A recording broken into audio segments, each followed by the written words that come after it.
we have a presentation and a book launch of a great book, which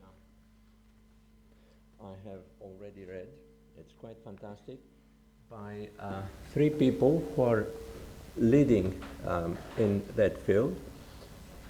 Brian Ford, who's professor of bioclimatic architecture at the University of Nottingham,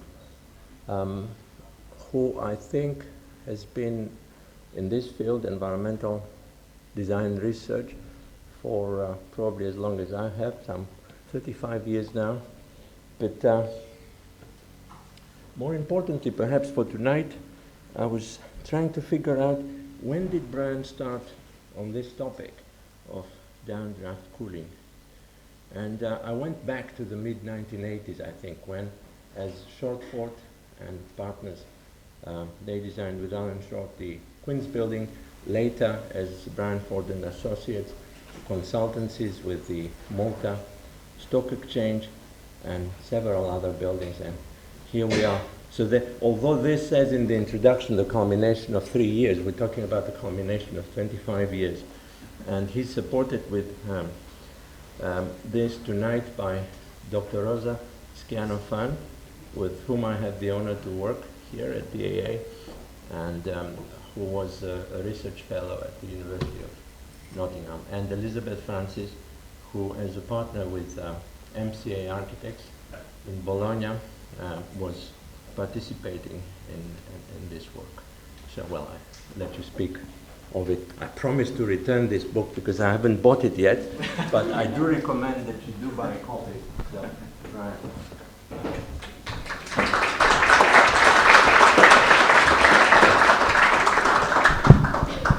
Well, thanks very much, Seamus.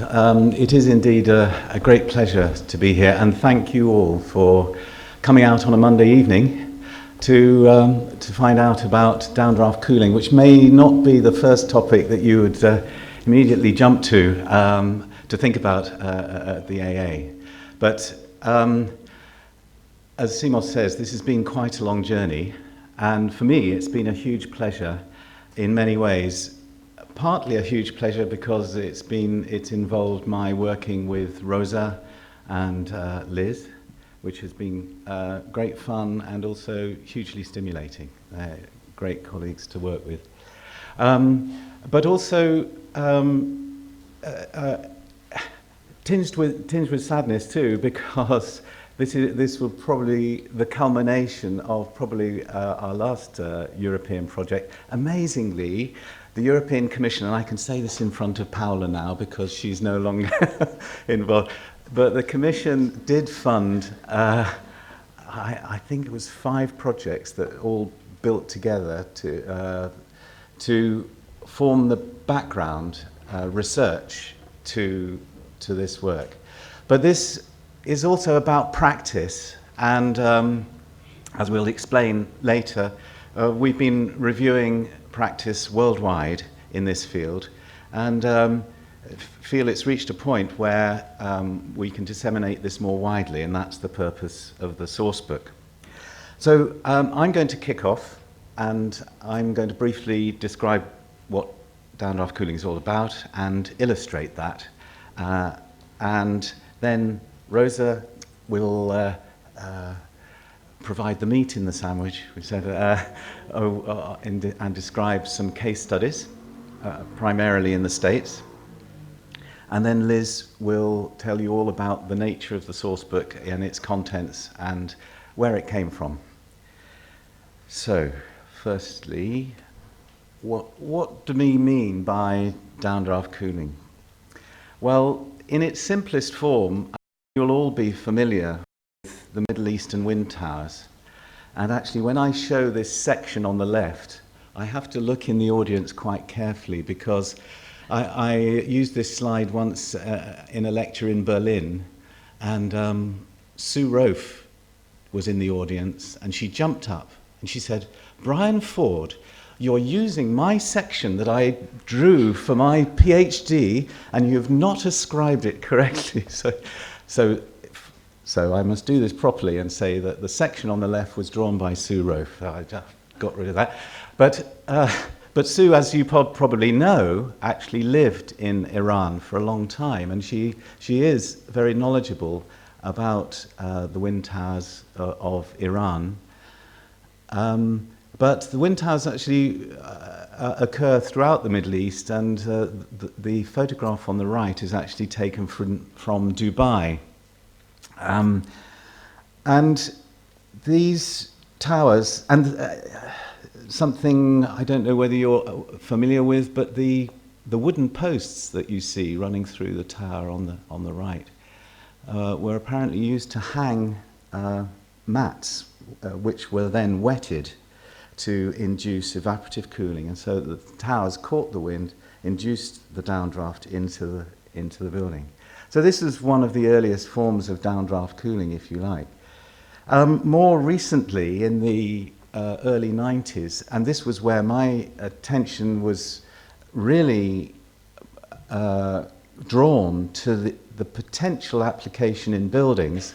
And this was the Avenue of Europe in the Seville Expo in '92. This came out of research by Professor Servando Alvarez, who has been one of the partners in a series of these research projects we've done together. But this was some of the initial work using these huge 30-meter high fabric towers to deliver cool air to the Avenue of Europe. I won't go into the detail. But so this formed the background to an interest in the potential of inducing a downdraft of cool air. But how is this cool air actually formed? Well, the process really relies on what we might call negative buoyancy or gravity. Just as warm air rises, cool air falls, and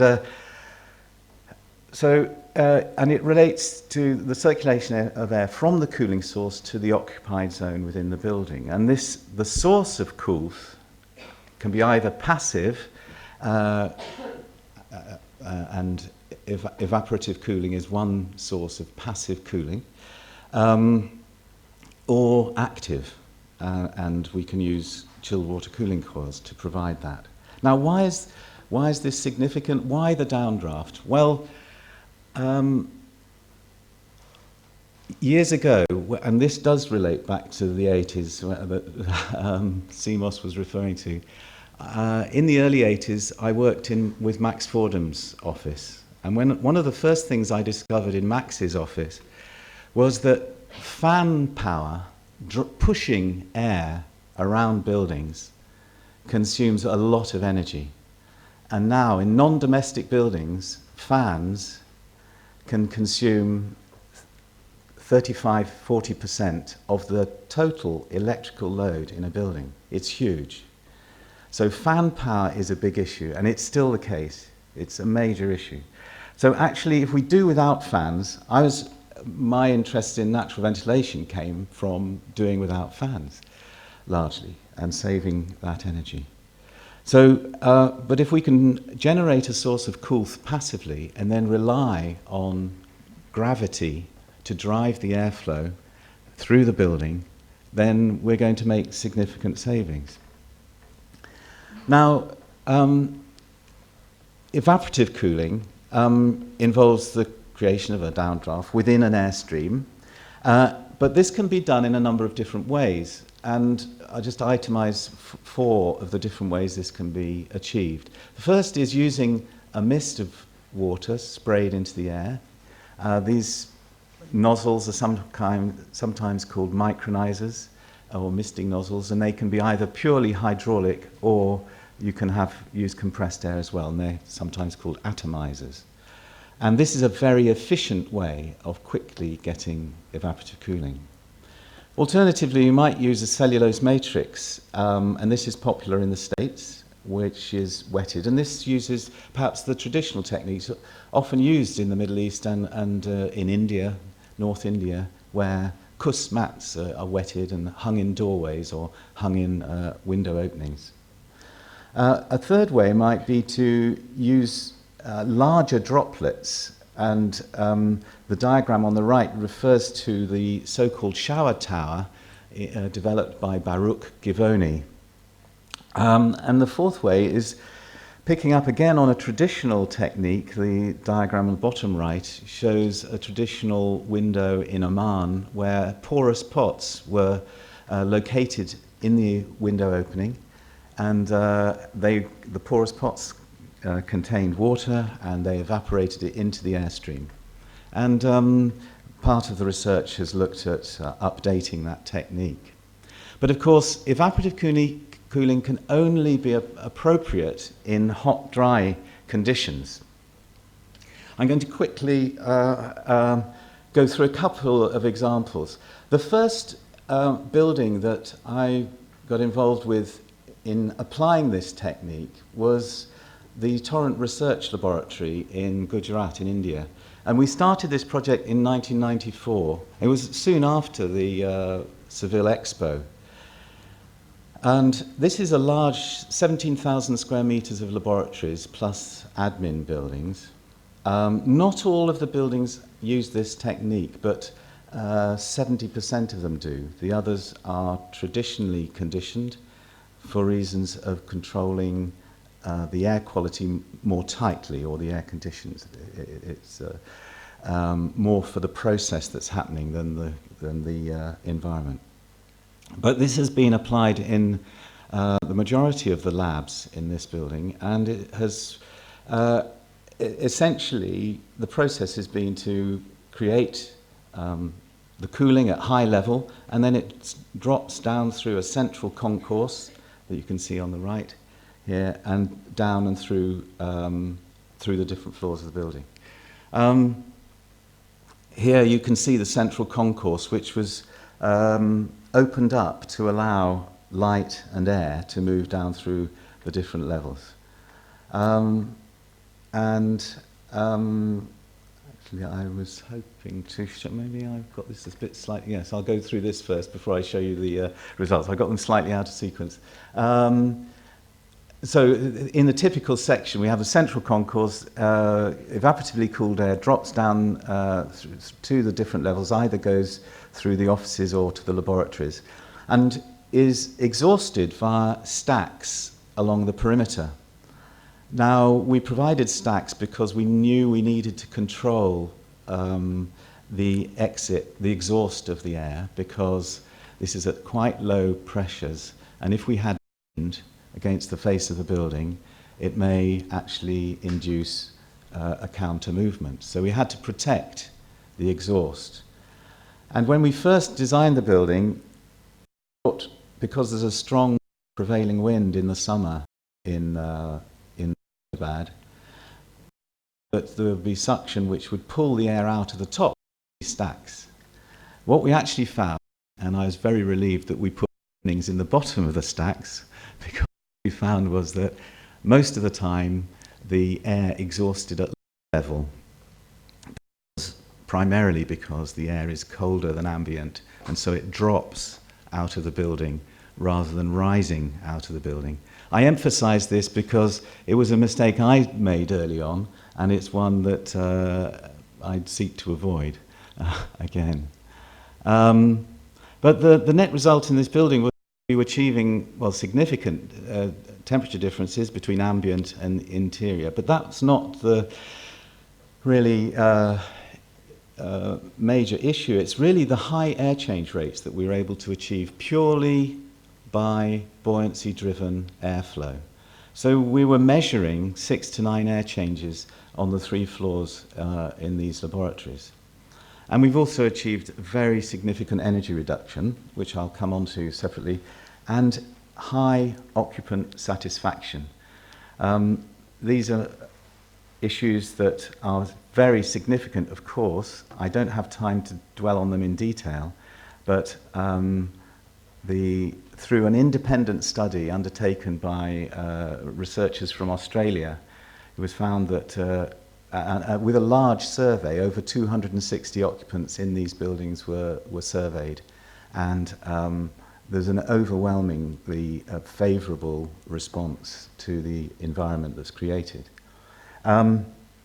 I will go back. I've got these, sorry for getting these in the wrong order, but here's, if you can read it, a graph of some of the results when we were first commissioning the building. And I don't know whether, no, yes, I got, yes. These, oh, no, I won't do that. Oh, that. Just to say that the red line is ambient, a blue line is the temperature at the first floor in the labs. Ground floor, the temperature would have been lower. But what I want to point out here is that the little bars there are in the centre between 15 and 20 degrees. Those blocks are the periods of time for which the micronizers were operating. And we can see that it's very responsive.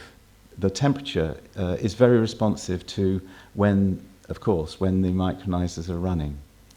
I'll come on to this further on a further example. Briefly, I've said that we achieve significant energy reductions, but I want to just compare for a moment average energy consumption in an office building in North India. Singh and Mikaloa suggest that the average office building consumes between 300 and 500 kilowatt hours a square metre. Well, we can take that as a kind of rough average. I'm sure there's a huge variation. That the target for new offices, which has been suggested by Terry Grihar, is that we should, for new offices in North India, we should be looking to achieve 140 kilowatt hours a square metre in the composite climate. Now, in 2005, Thomas and Baird did a study at the Torrent building, and they looked at total energy consumption. And they identified a figure of 54 kilowatt hours a square metre with a huge, huge reduction. Now, this is not purely due to the downdraft cooling. This is global, so this also includes a very clever strategy on providing diffuse daylight into the labs and offices, so that the electrical demand for lighting was very low as well. And also for India, they has quite a high performance envelope. But nevertheless, this overall energy performance figure is hugely encouraging. This building has been there, it's been operating since about 1998, so over 12 years, and the client and the occupants are very happy with it. So this is really a good news story to say it functions, we sorted the technology, it works, occupants are happy with it. Why shouldn't we use it more widely? I'd now like to turn to one of the projects that Mario Cucinella Architects developed as part of a research exercise in the mid-90s. And this was for an office building in Catania in Italy. And it shows a beautiful synthesis of a principle and of an understanding of the principle of downdraft cooling with planning of a very flexible office interior. And here we see the basic air path, the airflow diagram, if you like. These glazed towers which penetrate the floor plate and allow cool air to be distributed to each office floor.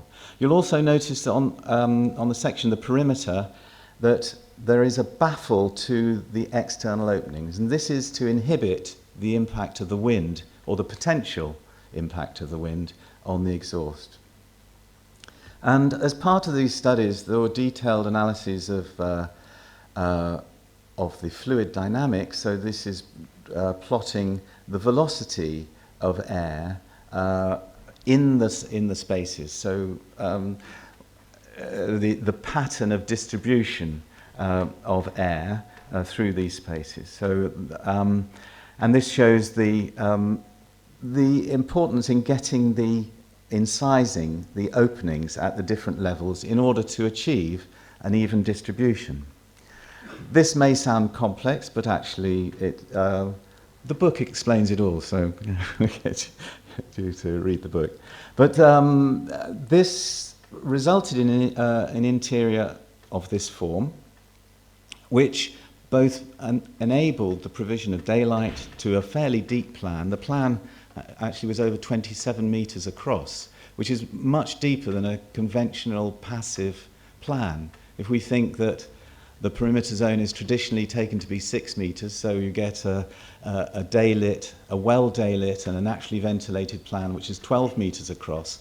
Well, actually, this is 27 metres across, and it's daylit and it's naturally ventilated. So we're looking at new, flexible typologies for office space. I'm rapidly running out of time, but I'll quickly go through the next one, which is to say, well, where can we use it? Well, we can use it in different locations and in different building types. But until recently, most of the work had been addressing commercial and non-domestic buildings. And but in the summer, last summer in 2010, we had the opportunity to apply PDEC to a house.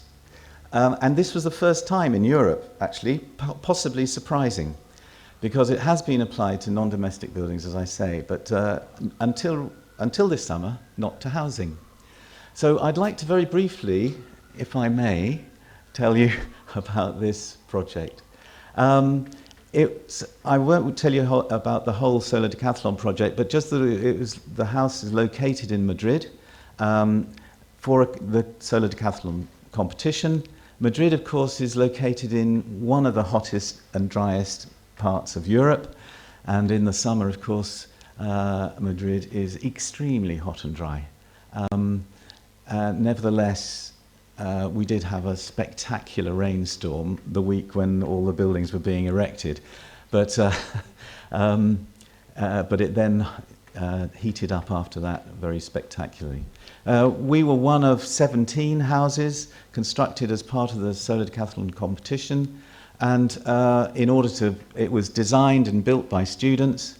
It was a modular form of construction, lightweight actually predominantly, which may suggest its own problems. It was designed so that it could be affordable and could be formed in a terrace or in courtyard forms, in order to make it more affordable and rather than just a one-off detached residence which has little relevance to the market. In terms of the PDEC strategy, we were limited in the height of the building, so we couldn't have a tower on the top. We just had a very crude opening, which was a gull wing roof light, and we introduced misting nozzles at that level, and I thought that we would not be able to cool the top floor. We tested it, and the testing suggested we wouldn't be able to cool the top floor. This was, of course, in conjunction with a night ventilation strategy as well, because, of course, in this latitude at night, it gets cool enough to make use of the nighttime ventilation as well. Guys, do you think I've got time to show this video? Okay. Well, I'm gonna jump out of this. I have a short video or movie which hopefully will describe this much better than I am describing it right now. So I'm going to try and jump out and find the movie. I couldn't embed it for some reason in the thing. So here we go. We'll see if this explains it better.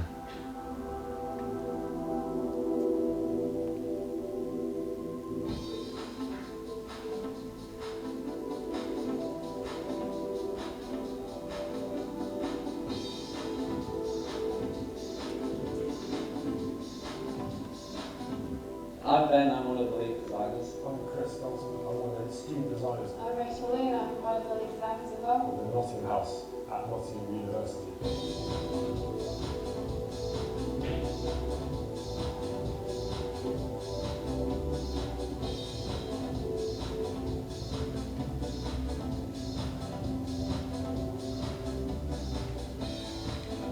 the idea behind the project was to create a sustainable family house based around solar energy. This aims to create water energy from use of PV. We designed a sustainable community and a housing system. Fully insulated, low energy bills, raising, open and spacious, really maximising use of daylight. This is a mass market design. A great sustainable home. You can imagine yourself living in that space.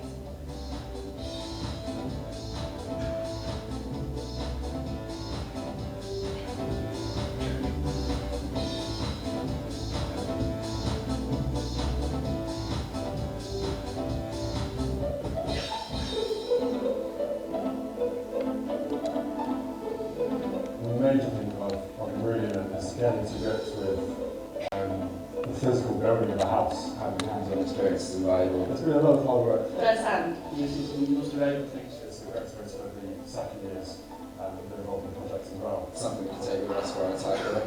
The university is great in actually offering, simply Nottingham, offering environmental courses where you can learn about this kind of stuff for the future. My name is Angelina Friday, I'm a second year architecture student. William Slapp, I'm a second year student. It's been great because we're going to have to know how to build these kind of houses. I've learned so much. It's such a unique opportunity to be able to work on a live project. I have friends at other universities and they're quite amazed that I'm doing this kind of project. We've been able to take it from drawing to building. It's quite unique. The whole world to see this project. It's a great thing that we've been able to achieve.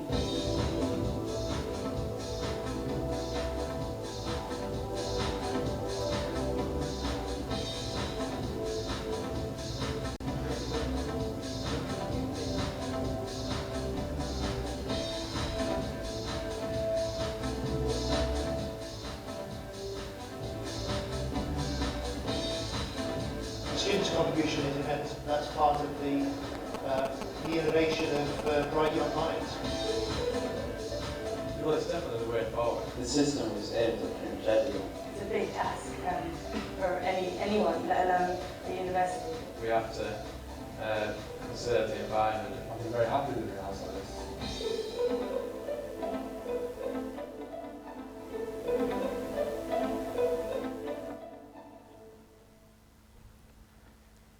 Right.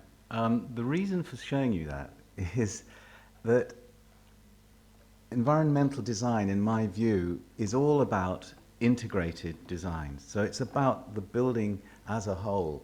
It's not about any one facet. Of course, we disaggregate these issues in order to understand them and to explore them in detail. But I wouldn't want to suggest that downdraft cooling on its own is an answer to anything, actually. And of course, it has to come hand in hand with a high-performance building envelope, careful shading of openings, and a careful consideration of the entire and the planning and design of the building as a whole. So it's about integrated design, and that's what that project was about. I would like to just finish off by giving you where are we? Here we go. Sorry about this. Here we go. Right. A quick tour around the house. So this was, if you remember the middle of the building, that central space did provide a lot of light in the down in the house. Now it is a narrow, small house, but being a terraceable house, the whole of one side was opaque. So actually having top light was really important. But this was also where we were introducing the chilled, the cold air, the evaporative cooling. Now this is a bit of a lash up, literally, and so this has not been designed in detail or integrated by any means, but it's a prototype, so that's why it's lashed up in that way. But so more work to do. But results, I was so pleased because I was concerned about this actually certainly not working on the top floor, the bedroom floor, but we can hear that bedrooms and living room are running at about the same temperature, which is very encouraging. So we are actually delivering the air throughout the house. Also, this functioned without automatic controls. We had designed and planned for automatic controls, but they weren't wired up for this, for this experiment in Madrid. And so the control was really the students in the house deciding when to open and close things, but actually we kept the supply air vents and the exhausts open all the time, 24/7. So there's so this is a very robust design. Just a brief, if we look at these warm days going well above 40 degrees, those last 3 days there, and although, yes, we do, we're knocking 30 in the evening at the end of the day, which is an issue. But actually, if we overlay then the trace of relative humidity, which indicates when the misting nozzles are on and when they're off, we see that actually there's a huge that the temperature is rising in the evening when the misting nozzles had been switched off. So actually, if you wanted it to be cooler in the evening, we could have got it cooler. There was opportunity for further cooling. So this project has actually taught us a huge amount, and the research and the experimentation continues. But we do believe it has reached a point where it can be more widely applied, and we're certainly very excited about its applicability to housing. And so were the thousands of people who queued up to come and visit it in the summer. So with this, I'm going to hand over to Rosa, who will tell you a bit more about some of the case studies that we investigated as part of the PhDC project. And Rosa, I've overrun my time, so I apologize for that. Thank you. Thank you, Brian. Thank you, everybody, for coming tonight. And the case studies presented in the book and on the CD illustrate the application of downdraft cooling in a number of non-domestic buildings around the world. It is estimated that at present there are approximately around 100 buildings that apply downdraft cooling. And as we can see here, they range from the southwest of the United States to India, with some examples also in Africa and in Australia. These are really pioneering buildings that demonstrate the applicability of downdraft cooling as an alternative to conventional mechanical cooling, with substantial benefit from the point of view of the energy and occupant satisfaction, as well as the environmental benefit associated to that. We shortlisted 12 buildings for the case study analysis, and out of these 12, 10 were chosen for a more detailed post-occupancy study, which was aimed at really understanding the performance of the system, as well as the way the occupants perceived the building in relation to the system itself. And really, the aim was to promote the application of downdraft cooling, as well as understanding what were the potential limits, problems, and the process of troubleshooting that inevitably accompanies such systems, such innovative system, with the view that even in a way we can say bad news is good news, and that even this problem highlighted can serve as lessons to be learned and improve future applications. As I said, there are these downdraft cooling examples are really across a number of typologies, buildings of different size and functions, but we can, in a way, categorize them depending on the way that the downdraft cooling is supplied, delivered, and the consequent building integration. So, for example, for the first two examples here, the two first buildings, the Phoenix Courthouse and the Malta Stock Exchange, these belong to the typology of downdraft cooling, which is supplied and delivered in one open large atrium space. There are other examples that illustrate the downdraft cooling supplied and delivered from a central concourse and then delivered to perimeter spaces. And then very popular, especially in the US, associated with the application of a specific system, which is the wetted pad, is the typology of the attached tower, which provides the downdraft cooling and delivers to an adjacent space. Lastly, we have the detached tower, where the cooling is produced and then in a separate tower and then delivered to a space next to it. So tonight I will focus on a specific building, a specific case study, which is the Sandra Day O'Connor Federal Courthouse in Phoenix, Arizona. And the reason for this choice is really to illustrate one of the largest application of downdraft cooling. Specifically, this is passive downdraft evaporative cooling in a well-known, large, high-spec, and somehow controversial, very controversial building. Also, the other important thing is the context of the southwest of the United States.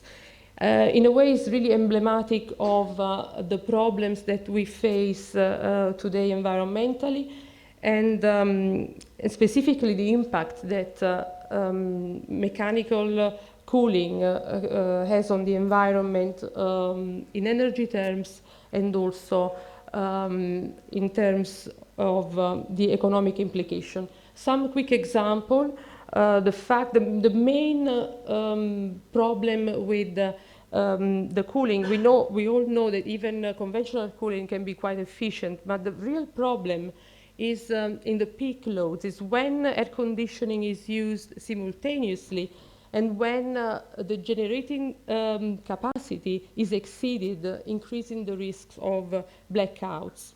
An example in the last decade is given in the major blackout in August 2003, which occurred in the northeast of the US and parts of Canada.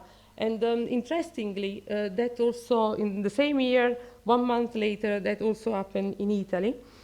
And in the case of the US, clearly had an incredible impact economically, with the cost estimating in running into billions of dollars. Environmentally, we clearly we know the importance of, let's say, the impact that mechanical cooling can have on issues such as the heat island effect and the climate change issues. And just to give you an example, in Phoenix in summer 2007, which was just before I went there to visit the building, the town experienced 32 consecutive days with a dry bulb temperature greater than 43 degrees. And the environmental impact arising from that is clearly the more likelihood of having droughts and fires. The Phoenix Courthouse is really a pioneering building that showcases the use of P-deck as an successful, we will see, alternative to air conditioning. So, Phoenix Courthouse was designed by Richard Mayer Architects and was completed in the year 2000. Is a very large building covering a floor area of about 46,000 square meters, and is divided in two blocks. One is houses the offices and some of the courtrooms, and the other is the large 5,000 square meter atrium, which houses the special proceeding courtroom, the cylindrical shape in the picture at the bottom, and also the vast entrance lobby. And PDEC is employed in the atrium to cool the floor of the atrium as a transitional space. The climatic context of Phoenix is particularly appropriate for the application of evaporative cooling, as the summers run between April and November. So we have an extended cooling season where the temperatures are very high and the relative humidity is well below the 40% mark. Clearly this favors the application of evaporative cooling. But in terms of the design strategy, what is interesting to point out for the Phoenix Courthouse is that there has been a lot of reference to this building as really instrumental for Mayer's codification of his so-called Neo-Corbusian style, with the use of horizontal white shading, polished surfaces, extensive use of glass, which actually has also given the nickname of glass box in the desert, creating much controversy, but perhaps not wrongly so, considering the location of such an application. We have to say, though, that the architect wanted to create, especially in the atrium, in the glazed atrium, in his own words, a transitional space where both occupants and visitors would not really stay for very long, and where the threshold of acceptability of a higher temperature it will be potentially higher. This transitional space obviously would in a way mitigate or mediate between the harsh conditions of the outdoors and the more tightly controlled condition of the offices, which are conventionally air conditioned. Clearly this in a way could be considered as wishful thinking, because in reality what the visitors and the occupants of the building do is really come from a succession of air-conditioned environments, from the air-conditioned house that they live in, an air-conditioned car, coming to probably directly through the indoor car park up to the entrance lobby, in a space that they expect almost to be like a shopping mall-like of environment. And this unfortunately has some impact on the perception of the environment and the atrium. This is particularly the case for the only permanent occupants of the atrium, which are the security guards, as we can see in the cubicles here near the entrance, which clearly are exposed to for longer to slightly higher temperatures than the offices. However, the system, the downdraft cooling system, is very efficient in providing what is meant to provide, and that's a incredible difference and substantial difference between the outdoor and the indoor temperature of about 10-12 degrees. So just to illustrate the strategy a bit more in depth, what we have here, as I mentioned, is the atrium floor, which is cooled by passive downdraft evaporative cooling, which takes place through misting nozzles at the top floor of the south block on the balustrades. And the balconies and the offices, which are instead conventionally mechanically cooled. So just taking you through the path of the ventilation and cooling, the ventilation air comes from the top, the high-level vents on the north side. And you can notice here, it's interesting to see also the blinds. They also have roller blinds that protect even more the openings in case of sandstorms. Travels through the main, across the atrium until it meets the misted water provided by 1,100 micronizers. As I said, is a huge system that they have in place. And the air, as Brian explained, in contact with the misted nebulized water. Here we see a picture of it in operation, gets cooled and drops down to the floor. And then finally, the ventilation path is such that exhaust air or discharge air, shall we say, exits the atrium through these vents on the east side, just above the entrance doors.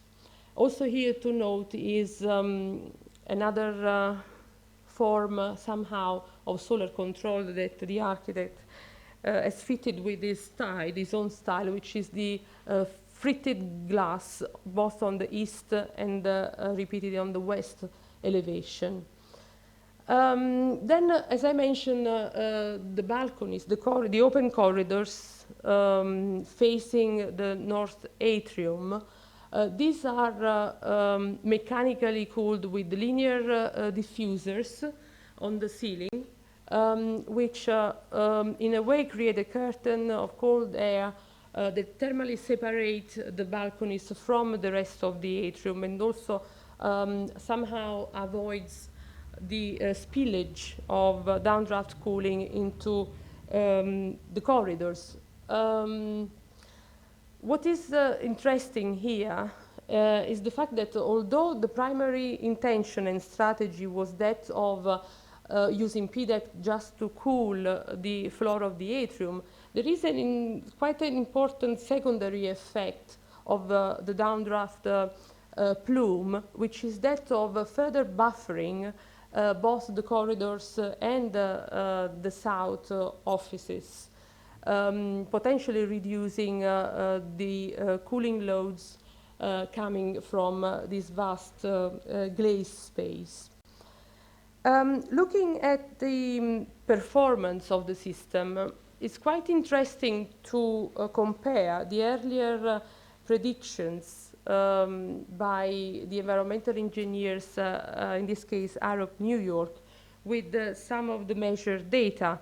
And we can see here that they are quite in good agreement, with both of them showing a 10-12 degrees difference between indoors and outdoors. And also it is interesting to see how the stratification of air happens at the top, where the hot air stratifies. The energy consumption is also somehow favorable compared to the national average. Measured data was only possible to be obtained for year 2007, and is the total annual electrical energy consumption, as a sub-metering was not implemented at the time of the visit, and therefore it's difficult to disaggregate. And so we don't know exactly how much is down to downdraft cooling, but there is a positive indication of things going in the right direction. The system the PDEC system, as I said, is one of the largest in the world. Is 1,100 nozzles are employed, and they are distributed over 9 stainless steel rows of pipes that contain water at high pressure. And the nozzles are brass nozzles which require quite a lot of maintenance, and this is provided constantly by an on-site team which replace the faulty ones when that happens. And this is really seems a small detail, but actually this level of maintenance is important to assure that the system works well, as it does in this example. Also, the water pressure is something important to refer to. This was troubleshooted at the beginning. It was originally specified much lower pressure. It was then raised to 89 bars. Which avoided the earlier problems of dripping of the nozzles and variability in the pressure of the water coming out. The system consumes 1.2 liters per square meter per day, which although compares as high compared to other building case studies, like in India, for example, the consumption is 4 times lower, is in line with the average water consumption for the southwest of the US. The other thing to mention is that initial problems with the control logic and the threshold of operation were adjusted, and now the system operates when the relative humidity is below 45 degrees, which really, sorry, percent, I meant 45%, which has really tightened the performance and improved the performance of the system. So, coming to the main outcomes of the study on the Phoenix Courthouse, we can say that the system really performs as predicted, with achieving temperatures difference between inside and outside of 10-12 degrees. That saved a substantial amount of capital costs in the analysis that the environmental engineer did for an equivalent system achieving similar conditions, but through a conventional AC plant. And these initial technical problems with the dripping, pressure losses, and the control logic were resolved, but not without the assistance of a dedicated building manager.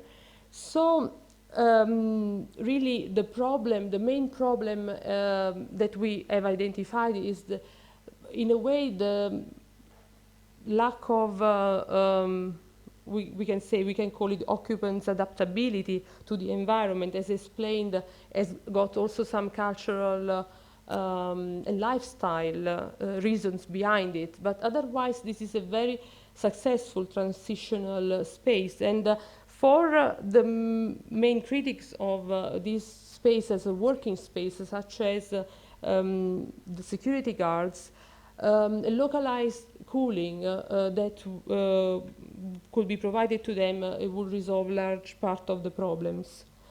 So that was for the Phoenix Courthouse, but how does it compare to the rest? How is the overall scoring of the different building case studies?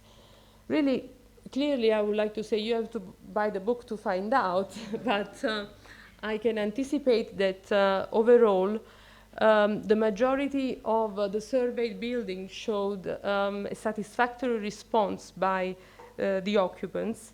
And where that was not the case, it was primarily due to the lack of occupants' control, or poorer performance due to the lack of maintenance. And something that was quite consistent that we found was that the problems occur mainly when we have buildings which don't have a dedicated building manager.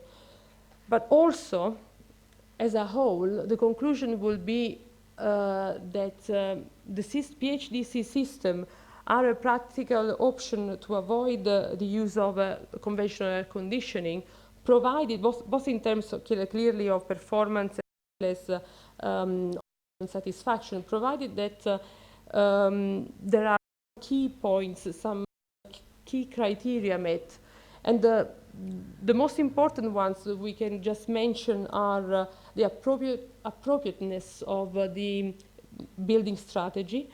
The overall building strategy, as Brian mentioned earlier, is not just about putting downdraft cooling, and I'm clearly not going to, with this case study, trying to say that you can do a glass box in the desert and get away with it by putting downdraft cooling.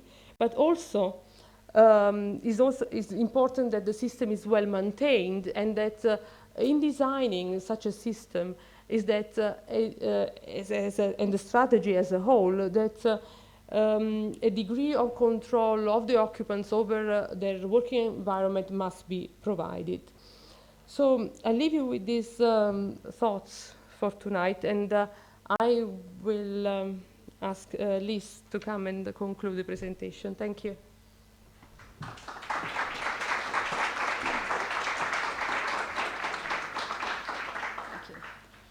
And so to the book, talk about the book. The book is an output from a research project that was undertaken over 3 years, looking at passive and hybrid downdraft cooling, so PHDC.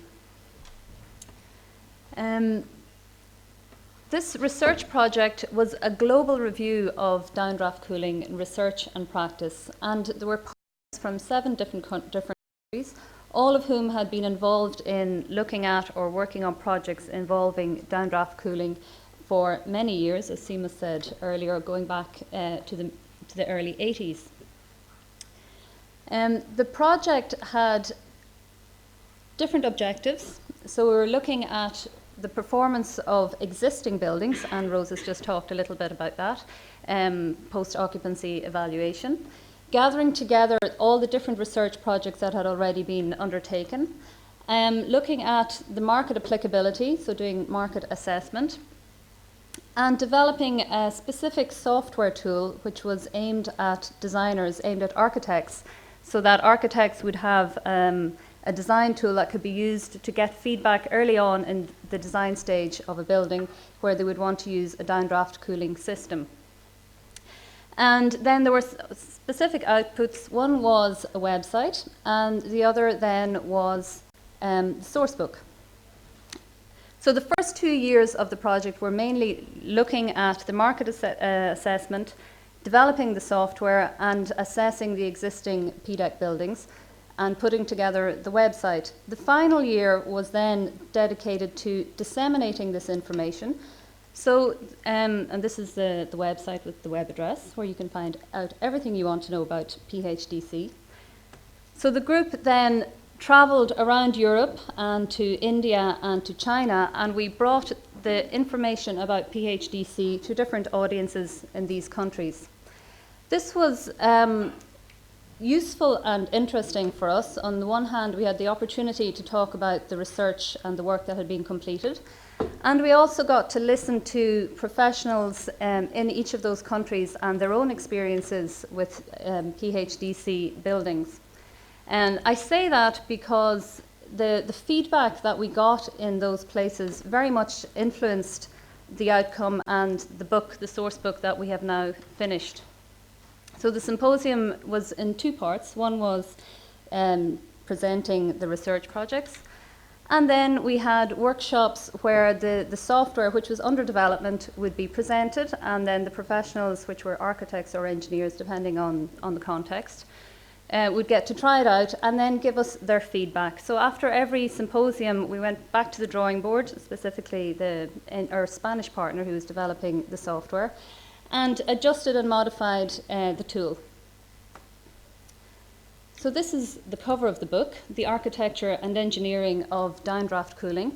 It's a design source book, and we realised that the content of the PhDC project is vast, and it works on many different levels. Everything from the software design tool to costing to information about existing buildings. And the book was then aimed at quite a broad audience. So it's aimed at architects, it's aimed at engineers, it's aimed at potential clients, so someone who is going to build a building and might want to use a downdraft cooling system. So we realised that it would have to then work on different levels. It's divided into chapters, obviously, but each chapter treats a different argument, beginning with a primer that explains the background, the history of downdraft cooling and evaporative cooling, and how it might have traditionally been used in architecture. An approach to design, so there are rules of thumb. An outlook of the different buildings that were studied during the project. And then information on component design, the software, and right up to costing. Then each of these arguments is treated in detail within each chapter. And again, back to what I said before, this book is aimed at different types of audience. So you might be looking at it, let's say you're a client, you might want to have a general outlook about what evaporative cooling is about, but you might not want to enter into the specifics of each argument. And that's why the layout of the book is structured in this way. So what you can see here, some key points from each chapter are pulled out and highlighted. So you can sort of skim through it and you'll get a general understanding. Maybe you're an architect and you're more interested in the history or in the rules of thumb. So then you can read into the detail of an individual chapter or maybe two chapters. But the book is accompanied by a CD, and if you want complete, detailed information about every aspect of downdraft cooling, all of the research that has gone before, you will find that on the CD. Each of the European research projects that were funded by the European Commission, the final reports are included on the CD, the posters that we see displayed here, and the software. So the final developed software is in the CD on the book. So any of you who want to design a building using downdraft cooling, buy the book, run the software, and you can do it. So.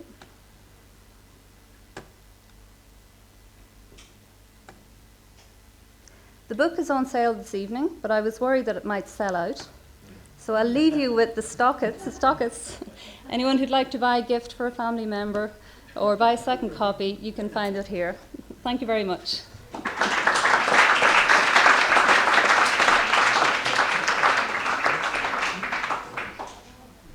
So thank you all very much.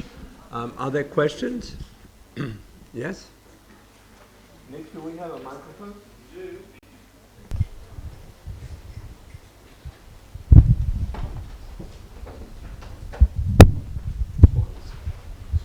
So ask. You can't. So far. Okay. There's another one. There's two. All right.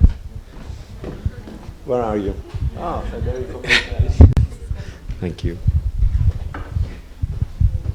Well, first of all, thank you very much for the interesting presentations. A question on feasibility, because I'm pretty convinced on the effectiveness. Clearly, this goes along with the potential for evaporative cooling, which, as you mentioned, mostly is hot and arid climates. However, together with hot and arid climates, sometimes there's a question of water availability. I'm sure you get this question quite often, but clearly I would like to know if sprinklers work well with the reclaimed waters, grey water, for example, water from the sea, maybe, because it's, you know, clearly referred, the potential is referred to countries like, you know, the ones in the Middle East, the one with serious problems of water availability. And as one of the projects showed, they could be quite water intensive. I don't know. Yeah. I think water is a big issue, clearly. But we need to put it in perspective, because my understanding is that typically in Europe, if we took it on a per capita basis, we each consume about 140 litres per person per day. Now, in Madrid, the Madrid house, typically in the summer, just for the period when we need cooling, so on days when you need cooling, we'd use about 10 litres per person per day for the cooling in the house.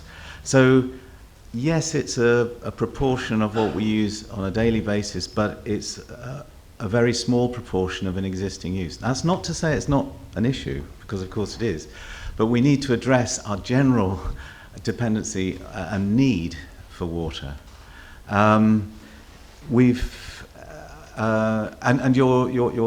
Your question relates also to the quality and whether we can use poorer quality or reuse water. And the brief answer is yes, and that's one reason why actually different types of approach to downdraft cooling have been, downdraft evaporative cooling have been developed, so that, say, with the shower tower, you could use poor quality water, or indeed the other. With misting nozzles, you do need high quality water, which is a drawback. But on the upside, it is the most efficient way of getting a large amount of evaporation very quickly. Okay. Another question? Maybe something I can add on that is also depends on the building integration of the system, like the different typologies that I showed earlier. We had, for example, even PDEC directly applied to a large volume where it is essential that the water is filtrated to avoid problems of Legionnaire disease or something like that. But if you instead consider the application of PDEC in the attached or detached tower, where you get the air delivered at the bottom of the tower, maybe the risk of that is less so. Hi. How big is the energy wasted in pumping the water in this kind of system? Yeah, well, that's a good question. It's a difficult one to answer. There are different types of systems. So we showed you the Torrent building and the Phoenix building. Both operate on high pressure hydraulic nozzles, purely hydraulic, and they require significant pump power because they're probably three-phase pumps. And but if we look at the aggregate electrical energy use, in a way the Torrent building is revealing about this, because global electrical energy use in Torrent is 54 kilowatt hours a square meter. That is far less than most buildings around, and far less actually than the target. So yes, it's an issue, but we, again, like the water issue, we have to get it in proportion. And I would say in that regard that in a way, certainly my approach to this has changed, because in the past when we did the Torrent building, it seemed that hydraulic nozzles were the thing to use, and at high pressure. Because the high pressure means you get small droplets, and small droplets means it evaporates quickly. The downside is the energy required to pump it. Now, for the Madrid house, we used water that was just at, well, it could be at mains pressure, so 3 or 4 bar, not the 50 or 90 bar of the Phoenix building. So you can have a system where it runs purely at very low pressure, so a tiny little pump, or mains pressure. And you add in compressed air. And Now, you've then got an energy penalty in compressing the air. But the benefits you get are that you then get very, very tiny droplets. So we're down to about 10 microns or less for the size of the droplets. And that means that the water evaporates within just 6 or 8 inches, which is fantastic for, say, for housing. So you don't need a big tower. We can almost inject it direct into a space. And the compressed air means that the nozzle is not going to drip. One of the problems with hydraulic nozzles is that when you switch the water off, because it's at high pressure, it stops, but it tends to then have a residual spit. It tends to, and we had a problem with the Malta Stock Exchange, where I knew these nozzles were going to drip, so we provide them with a drip tray. But what I hadn't realised was that they actually spit water beyond the drip tray. And in this instance, it was spat onto a dealing floor in a stock exchange, which was not good news. Fortunately, I'm still speaking to the client. But, and tellingly, you didn't have a tray at all in the solar decathlon house, did you? In the solar decathlon house, no tray at all. So yeah, So more questions? One of the authors of the Malta Stock Exchange is here. I haven't seen Camillo figure.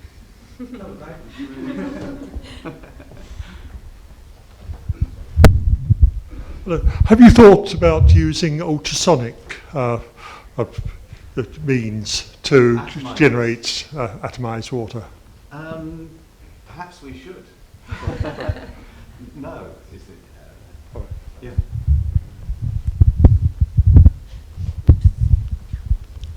Is the water temperature influence in anything?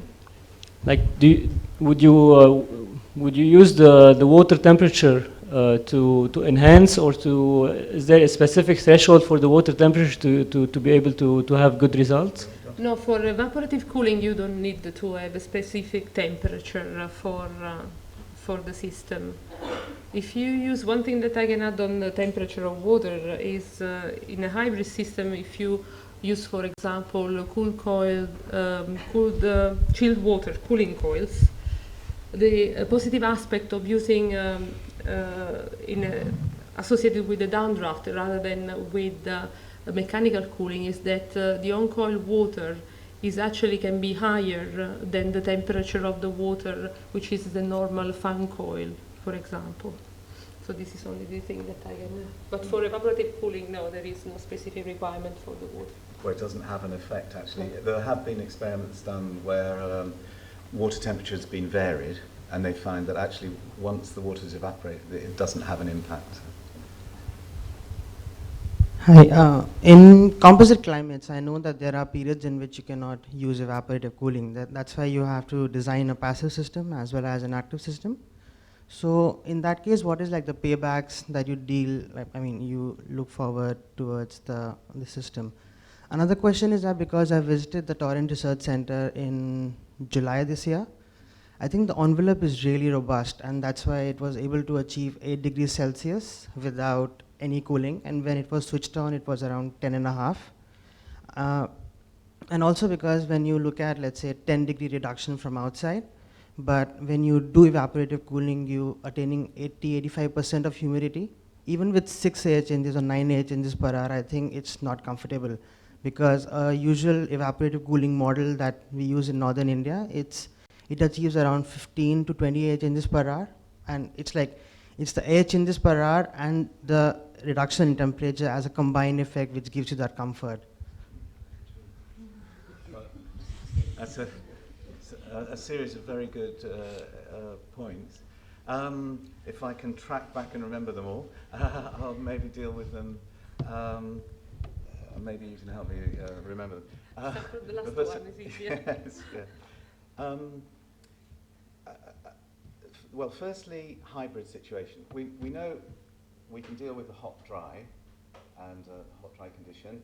Yes, and we have mostly talked about direct evaporative cooling. The hybrid situation, of course, many climates actually have are composite. So there are periods when it might be hot and dry, but there are periods when it might be more humid.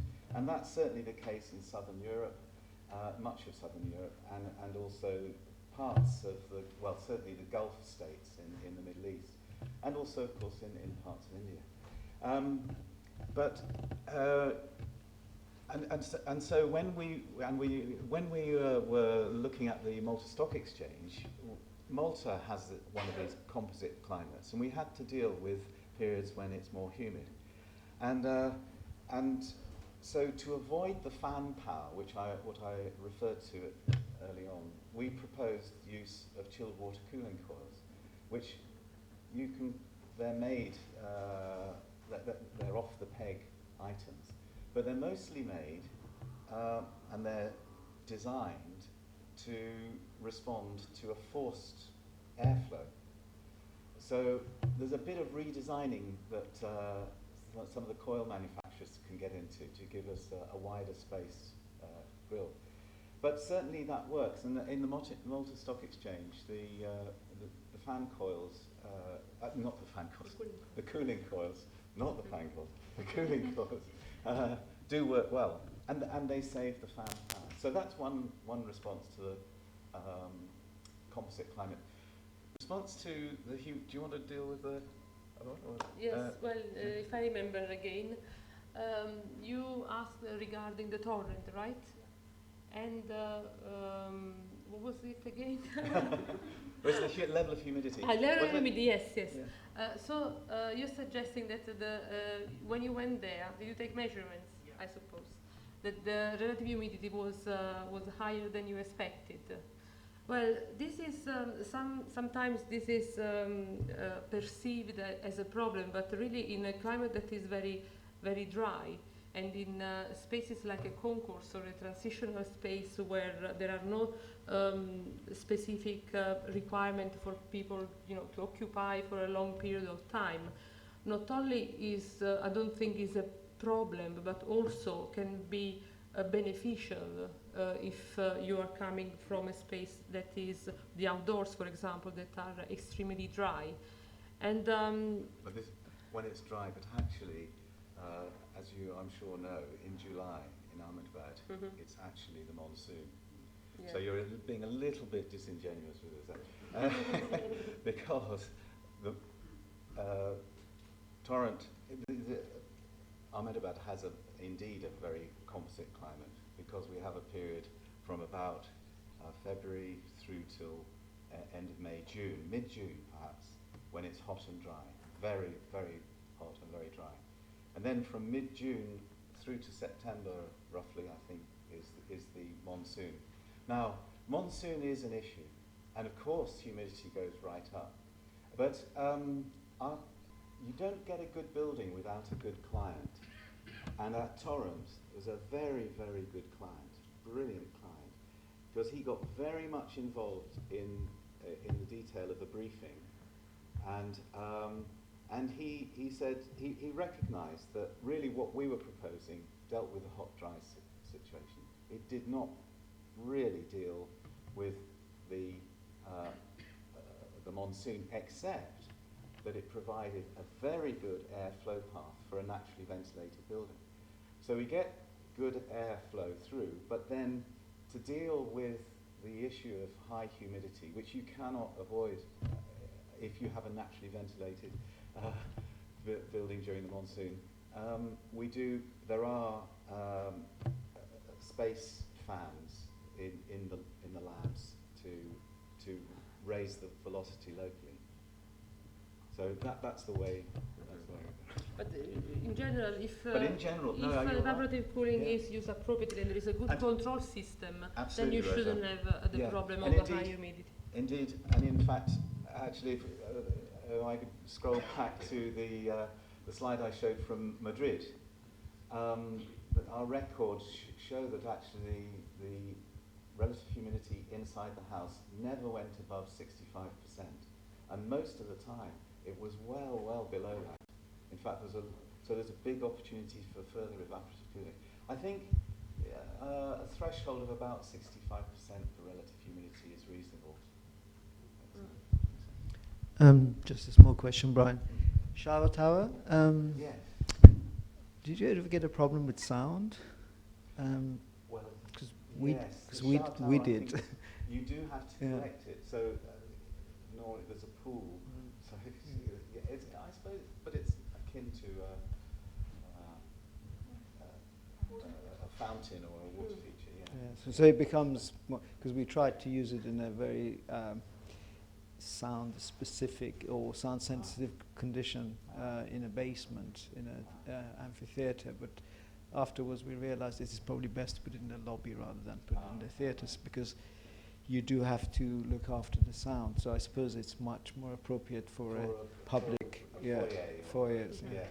Because the other thing, of course, with the shower tower is all the air is delivered at the base. You can't really deliver it to different levels on the way. So it's delivered at ground floor or at whatever level.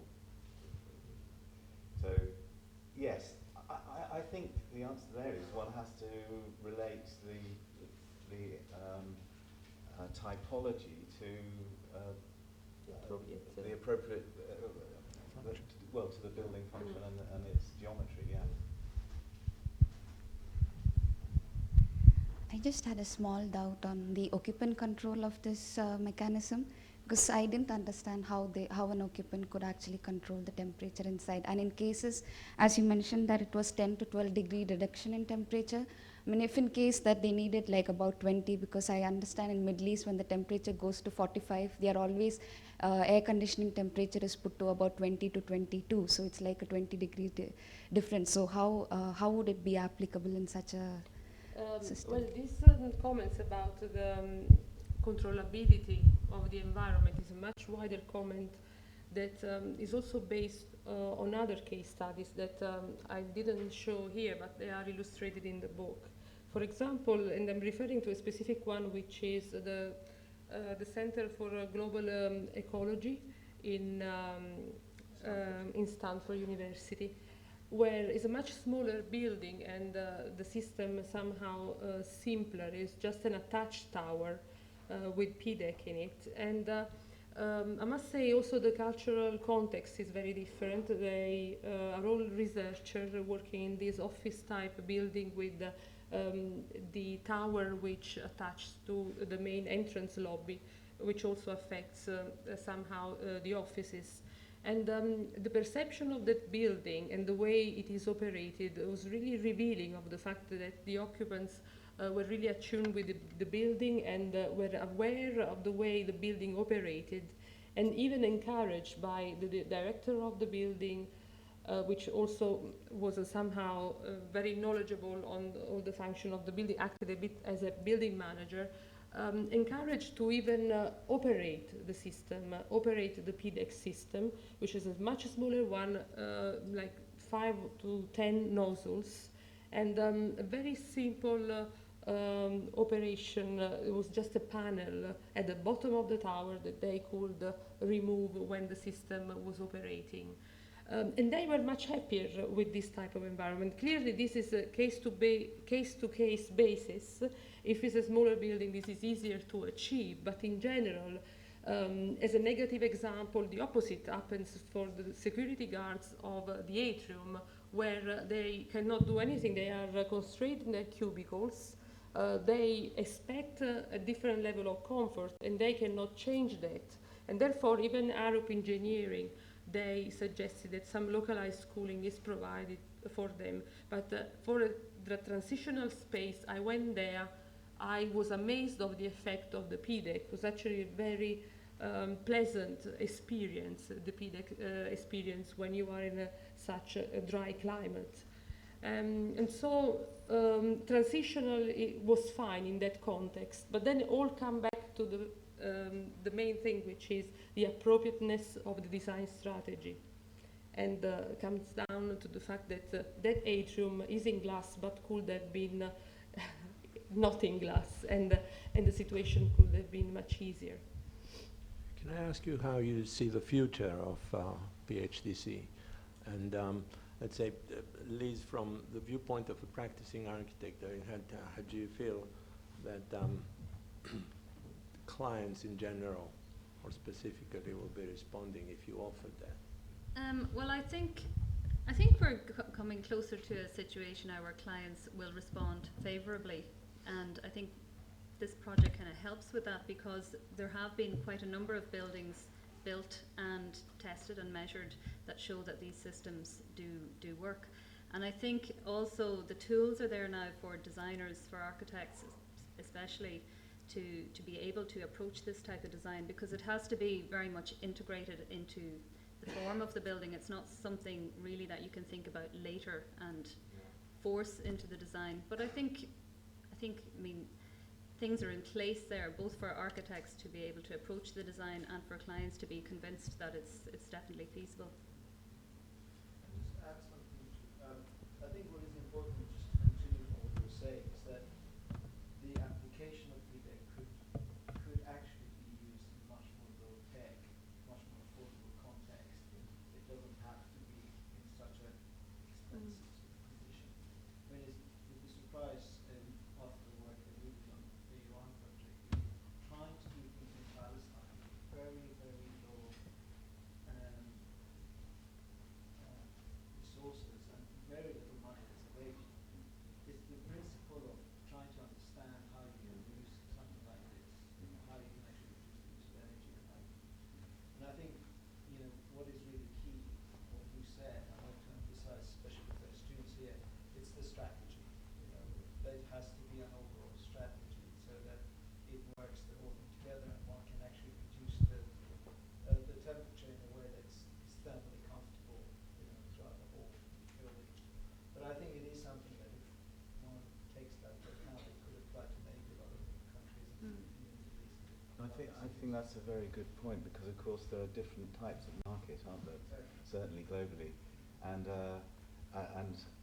your experience in Palestine, I think the same is happening in India, where actually, in terms of the future, they're taking it and running. I think in India it's so refreshing when we were there for the symposium, because we found many more buildings than we were aware of previously that are actually having a go. And what's refreshing is that I think both architects and clients in India are prepared to take a level of risk that perhaps we wouldn't here. And there's a lot of experimentation going on. Some of it must be admitted, not always working. And that's where I think hopefully this book and the dissemination of the understanding will help to underpin a more robust approach to their experimentation. But I think it is at a level of being able to do very low-tech things but make it work. But also, actually, I think it does represent a potential challenge to the existing air conditioning market.